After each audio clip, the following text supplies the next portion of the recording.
चलिए आज का टॉपिक है general and particular solution of A differential equation, class 12th mathematics से है। और इसमें अब हम लोग क्या करेंगे, जो मेरे पास सी होता था लीनियर डिफरेंशियल इक्वेशन जब बनाते थे उसमें हम लोग सी लास्ट में ऐड करते थे। अब क्या है कि जनरल एंड पार्टिकुलर सॉल्यूशन में आपको सी को सोल्व करना होगा। सी का जो सोल्व करके जो मान आएगा फिर उसको लाके वहाँ पे आपको पुट कर देना है, ठीक है। तो general and particular solution of A differential equation class 12th mathematics है। इसके कंसेप्ट को आप समझिए। अगर ये समझ में आ गया तो आपको एक क्वेश्चन समझने के बाद जितने भी क्वेश्चन है सारे क्वेश्चन आपका बन जाएंगे, ठीक है। इसको ध्यान से सीखिएगा, बहुत ही आसान स्टेप है। इसके एल्गोरिदम को समझना है, कैसे स्टेप बाय स्टेप किसी भी सवाल को सबसे पहले आपको चलाने के लिए सीखना है। चलाना मतलब होता है कि मतलब ड्राइव करना है, कैसे ड्राइव करना, उसके स्टेप को समझना है। अगर आपको उसका स्टेप समझ में आ जाता है तो आपको कितना भी टफ प्रॉब्लम क्यों नहीं हो, आपका सारा सॉल्यूशन आप बना सकते हैं, सारे क्वेश्चन का सॉल्यूशन निकाल सकते हैं। तो सबसे पहले आप इसके स्टेप को समझिए, इसके स्टेप में क्या क्या करना है हमको वो चीज़ ध्यान दीजिएगा। तो टॉपिक आपका है general and particular solution of A differential equation, है ना। तो टॉपिक है general and particular solution of differential equation. क्या बोलेंगे, डिफरेंशियल इक्वेशन, है ना। ये आपका टॉपिक है, इसमें हमको पार्टिकुलर सॉल्यूशन निकालना है।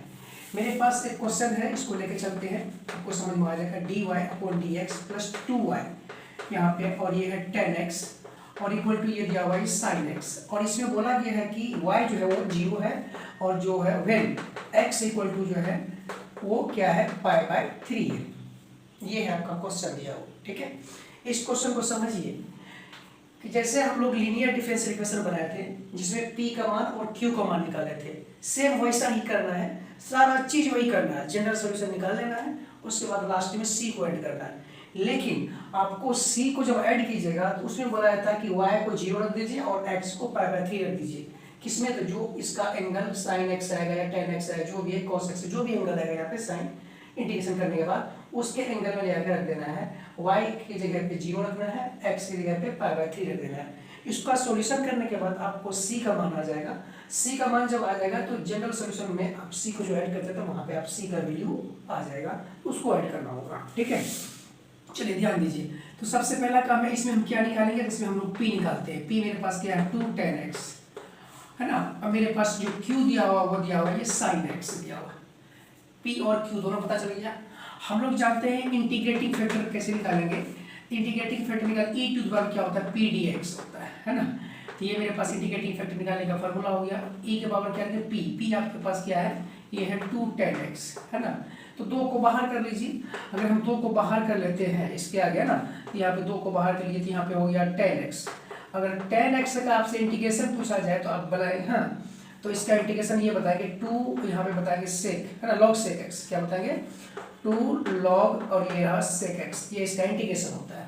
अब क्या करेंगे हम, जो यहाँ पे log के कोफिशिएंट में जो भी होगा, आगे जो भी होगा वो उसके पावर में चला जाता है।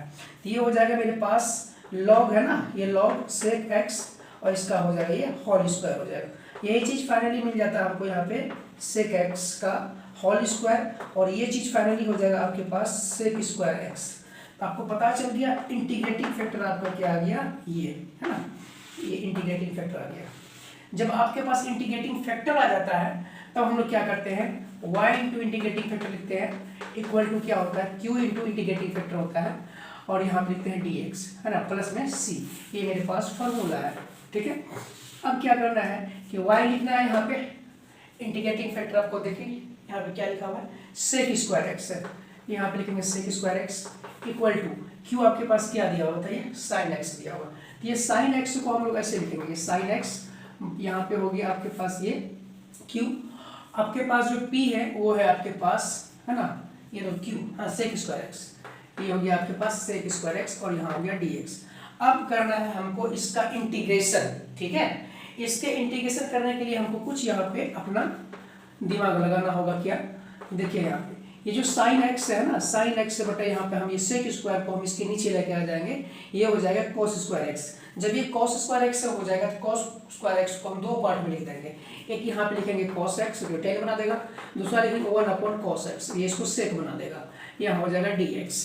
यहाँ पे देखिए y into sec square x हो गया, और यहाँ पे ये हो गया आपका tan x है ना, और यहाँ हो गया सेक x। हाँ, इसका इंटीग्रेशन कीजिए, ये है dx। आप सबको पता है कि सेक x का जो इंटीग्रेशन होता है वो होता है सेक x इंटू टेन एक्स है, जो जहाँ भी हमको दिखाई दे सेक x इंटू टेन एक्स, वो सेक x का इंटीग्रेशन होता है।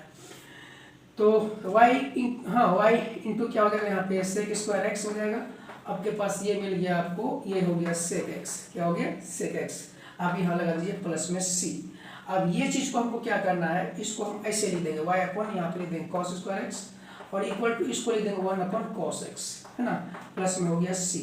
ये आपका आ गया जनरल सॉल्यूशन। अब हमको क्या करना है, पर्टिकुलर सॉल्यूशन निकालने के लिए हमको c के मान को जानना है। तो हम यहाँ पे एक चीज़ करते हैं क्या कि इसको हम ना cos स्क्वायर एक्स से डिवाइड कर देते हैं, मल्टीप्लाई कर देते हैं। तो यहाँ पे लिख दिया मल्टीप्लाई, क्या लिखेंगे multiply by cos square x, और क्या लिखेंगे बोथ साइड, दोनों तरफ क्या कीजिए आप मल्टीप्लाई कर दीजिए, किससे cos स्क्वायर एक्स से। तो जब इसको cos स्क्वायर एक्स से मल्टीप्लाई कीजिएगा तो आपके पास आ जाएगा ऐसा, देखिए तो cos स्क्वायर एक्स आ जाएगा, और यहाँ पे आ जाएगा, यहाँ पे cos स्क्वायर एक्स आ जाएगा, यहाँ पे cos स्क्वायर एक्स, हाँ ये cos स्क्वायर एक्स हो गया ना, और यहाँ y से ये गुना है, ठीक है, और इक्वल हो जाएगा आपके पास यहाँ पे देखिए ये cos स्क्वायर एक्स है, अपॉन हो जाएगा ये cos x, प्लस में यहाँ पे c का मान को निकालना c, और यहाँ हो जाएगा c cos स्क्वायर x, ये हो जाएगा, ये आपका खत्म हो जाएगा है ना, ये यहाँ पे cos स्क्वायर एक्स, इसी पे यहाँ बच जाएगा cos x, ठीक है। आपके पास फाइनली बच गया, यहाँ पे देखिए ये हो गया cos x प्लस यहाँ हो गया c, और यहाँ हो गया cos स्क्वायर x, ठीक, ये चीज़ हो गया। अब इसमें अब मान रखते चलिए किसका, y का मान और x का मान। तो y का मान 0 अगर से रखते हैं इसमें, देखिए यहाँ पे y का मान अगर हम 0 रखते हैं तो यहाँ पे cos π/3 होगा। कैसे रखे π/3, क्योंकि cos का मान दिया, x का मान दिया हुआ था π/3, ठीक है, यहाँ पे π/3 प्लस यहाँ पे c लिखेंगे, और cos π/3, cos स्क्वायर है π/3 यहाँ पे लिख दीजिए, ठीक है। तो ये हो गया आपका 0, यहाँ से ये हो गया cos π/3, क्या हो जाएगा 1/2, प्लस यहाँ हो जाएगा c इंटू ये हो जाएगा 1/2 का होल स्क्वायर हो जाएगा, ठीक है। तो ये हो जाएगा 0 इक्वल क्या 1/2, प्लस यहाँ हो जाएगा आपके पास c इंटू क्या हो जाएगा c इंटू 1/4 हो जाएगा। अब यहाँ से क्या करना है, 1/2 को इधर छोड़ दीजिए, बराबर को उधर देंगे, तो क्या हो गया c इंटू माइनस है ना, माइनस 1/4 ऐसा हो गया, ये माइनस c ऐसा हो गया, ये इससे कट जाएगा, c बराबर हो गया आपके पास -2, ठीक है, c का मान आपके पास आ गया। अब क्या करेंगे, हम कहाँ पुट करेंगे c के मान को, तो c के मान को यहीं पे पुट करना है।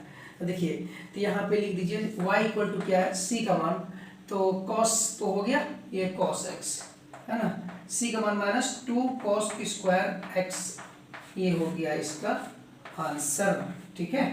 एकदम स्टेप को इसके समझिए, आपको सारा चीज़ में समझ में आ जाएगा, कुछ नहीं करना, एकदम आसान सा स्टेप है। जो लीनियर डिफरेंशियल इक्वेशन आप बनाए थे सेम वही चीज़ करना है, उसके बाद लास्ट में c के मान को निकालना और फिर लाके c के मान को ऐड कर देना।